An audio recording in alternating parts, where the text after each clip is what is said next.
नमस्कार। आप सभी धर्म प्रेमी बंधुओं का आपके अपने चैनल मोडेश्वरी कृपा में स्वागत है। इस चैनल पर आपको पूजा पाठ संबंधी जानकारी प्रदान की जाएगी। सभी से सविनय निवेदन है, चैनल को सब्सक्राइब करें, शेयर अवश्य करें। वीडियो पसंद आने पर लाइक भी करें। आप कोई सलाह देना चाहते हैं अथवा आप कुछ जानना चाहते हैं तो आप कमेंट बॉक्स में कमेंट जरूर करें। जय मोडेश्वरी, बोल बम। लोग शक्ति के दो रूप को पूजते हैं। एक सिंह पर सवार दुर्गा, अष्टभुजी दुर्गा। दूसरा स्वरूप है महाकाली का, जो मुंडमाला धारण किए हुए हैं, जिनकी जिह्वा बाहर निकल रही है, जिन्होंने असुरों का रक्तपान किया, जो शिव के रोकने से रुकी हैं, समस्त संसार का संहार कर देने की शक्ति जिन्होंने। तो लोगों के मन में प्रश्न ये आता है कि दोनों में श्रेष्ठ कौन है, या बड़ी कौन है, या मूल शक्ति कौन है। तो उसका उत्तर मैं देना चाहूँगा, यहाँ यह समझाना चाहूँगा जो कि शास्त्रों में ही समझा गया है या विद्वानों द्वारा उनकी व्याख्या की गई है। तो देखिए, दुर्गा सप्तशती में दिया गया है, देवी कहती है कि मैं ही शून्य हूँ, मैं ही काल हूँ, और मैं ही देवी हूँ, मैं ही महाकाली। तो आपके मन में प्रश्न उठेगा कि फिर उनको दुर्गा स्वरूप में दिखाया जाता है, और उसी के सप्तशती के रहस्य में बताया गया है एक पाठ के अंतर्गत कि मूल शक्ति महालक्ष्मी कमल के आसन पर विराजमान है, लेकिन जब वो किसी वाहन पे चलती हैं तो उनका वाहन सिंह होता है, और वो अष्टभुजा रूप में सिंह पर सवार होती है। फिर आप कहेंगे कि यहाँ आप कह रहे हैं कि ये तो महाकाली बड़ी है, जबकि वहाँ कहा गया है कि उन महालक्ष्मी ने ही महाकाली को उत्पन्न किया।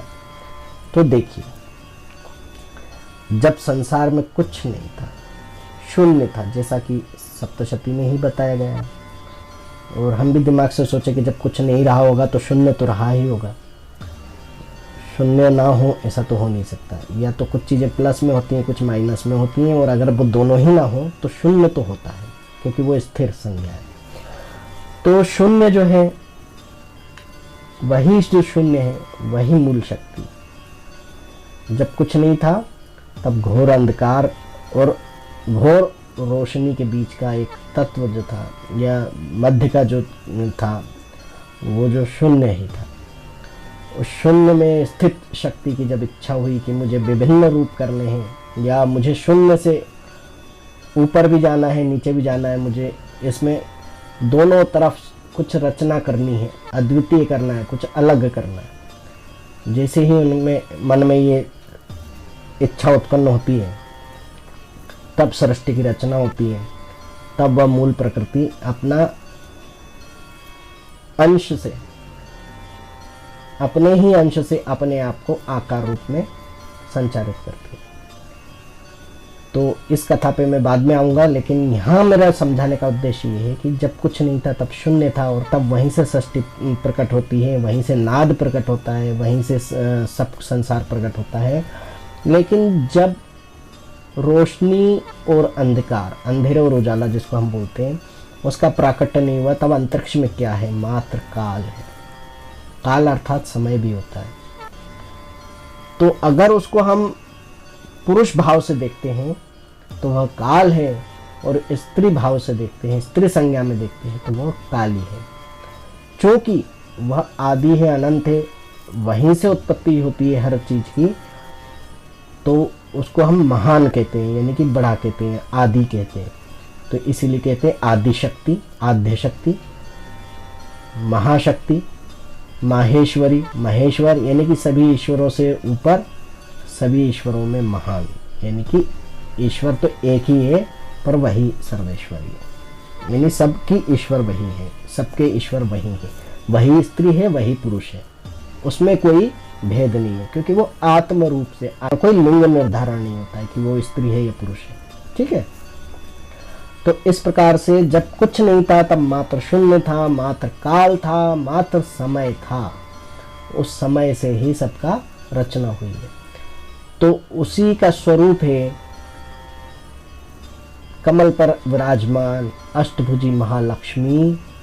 और वही जब कहीं जाती है, आवागमन करती है, प्रस्थान करती है, तब वो सिंह पर सवार हो जाती है, शस्त्रों को धारण करती है शत्रुओं के संहार के लिए, काल पर नियंत्रण रखने के लिए, और स्वयं के द्वारा उत्पन्न जीवों पर नियंत्रण रखती है।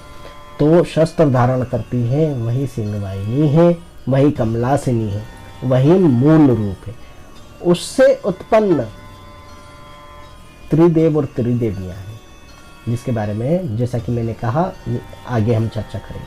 तो आज का विषय इतना ही था कि महाकाली और दुर्गा रूप में जो भी भेद करता है वो अनजाने में मूर्खता करता है और अपने मन में संशय को उत्पन्न करता है। जो महेश्वर और महेश्वरी शब्द में फर्क करता है, जो